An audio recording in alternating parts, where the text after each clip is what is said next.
cara mengatasi, mengobati penyakit sombong. Kemarin sudah diterangkan apa faktor mendorong seseorang sombong. Ada 7. Sudah diterangkan detail, bahkan di luar perkiraan yang tidak terjangkau oleh kita selama ini juga sudah diterangkan detail.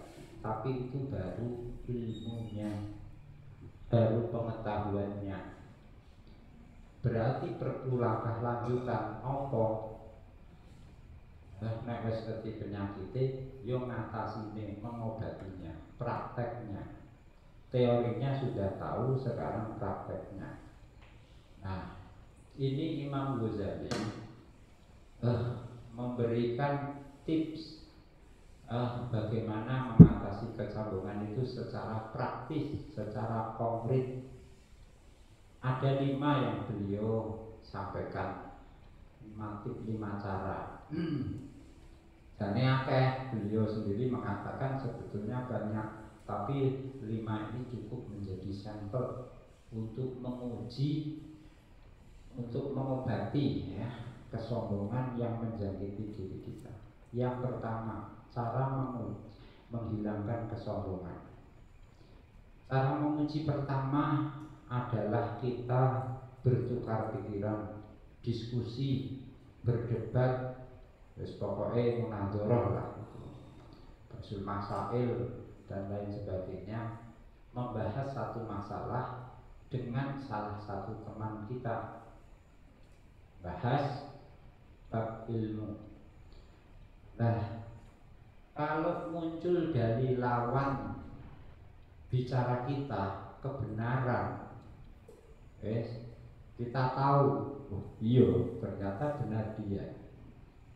Kita tahu bahwa yang dia kebenaran, yang benar ada di pendapat dia, kita merasa berat untuk menerima. Kita enggan untuk mengakui. Kita tidak mau untuk berterima kasih karena diingatkan yang benar itu pendapat dia. Nah, kalau kita merasa berat itu semua, itu menunjukkan bahwa dalam diri kita terjangkit kesombongan. Kesombongan yang terpendam. Ini berarti terpendam maksudnya. Kesombongan ini tidak kita sadari. Tapi ya diatasi. Cara mengatasi ini kok? Dia yang pendapat dia yang benar, kita salah, kok kita tidak mau mengakui, ya. Sekarang cara mengatasinya ada 2 hal juga, ilmu dan amal, kesadaran dan praktek. Kesadarannya piye? Bahwa kita mengingatkan diri kita bahwa kita itu, diri kita itu rendah, kemarin sudah diterangkan. Dan kelak di akhir ya, kita itu juga tidak bisa su'ul khotimah. Kita ingat bahwa sombong itu hanya milik Allah.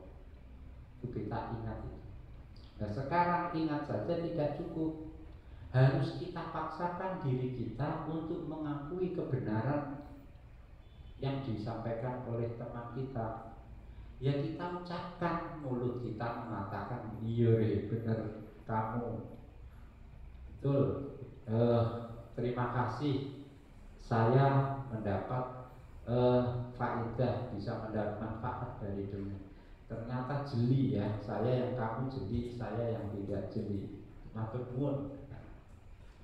Jadi kebenaran ini yang diungkapkan oleh teman debat kita itu hikmah. Hikmah itu barang hilangnya orang mukmin, milik orang mukmin yang hilang. Kalau ketemu, ya kudu diambil. Ketemunya ditunjukkan oleh orang, ya terima kasih kepada orang itu. Itu.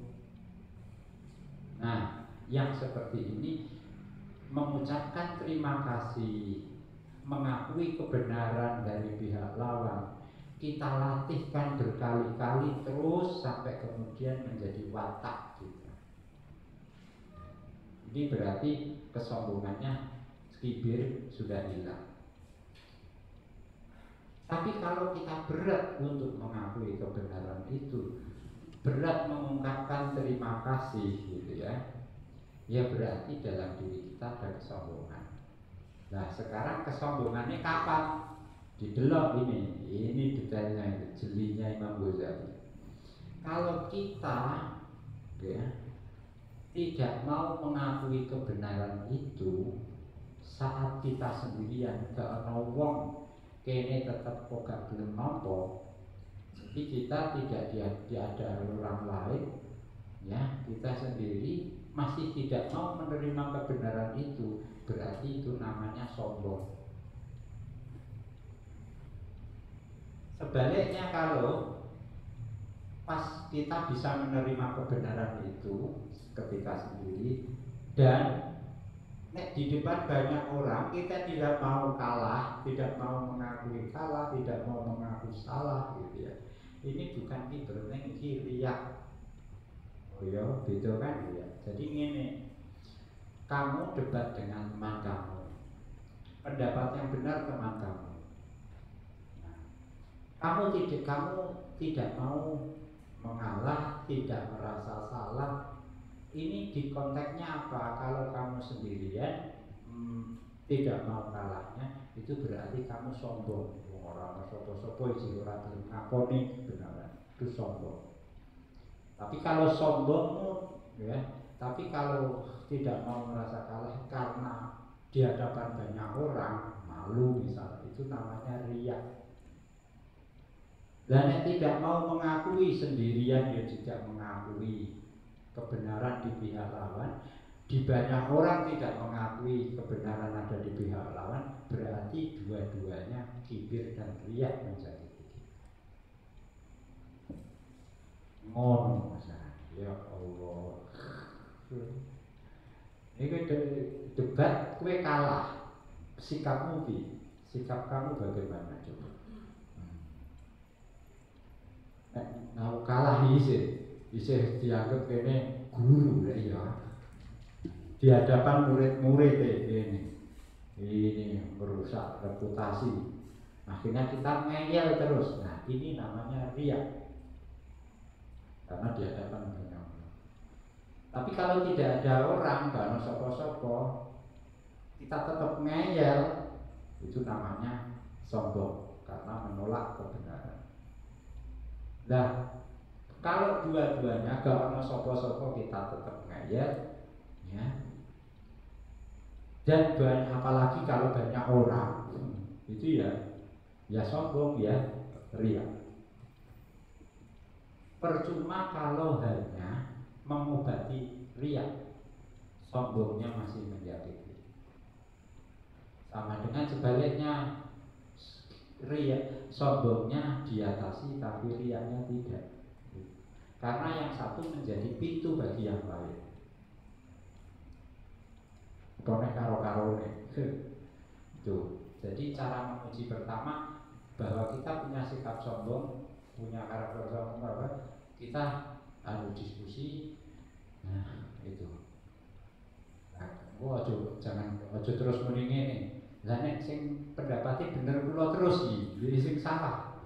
Imam Ghazali ya bingung. Ya wis padha nganggo cara pertama, nganggo uji cara uji yang kedua. Al-imtihan utawi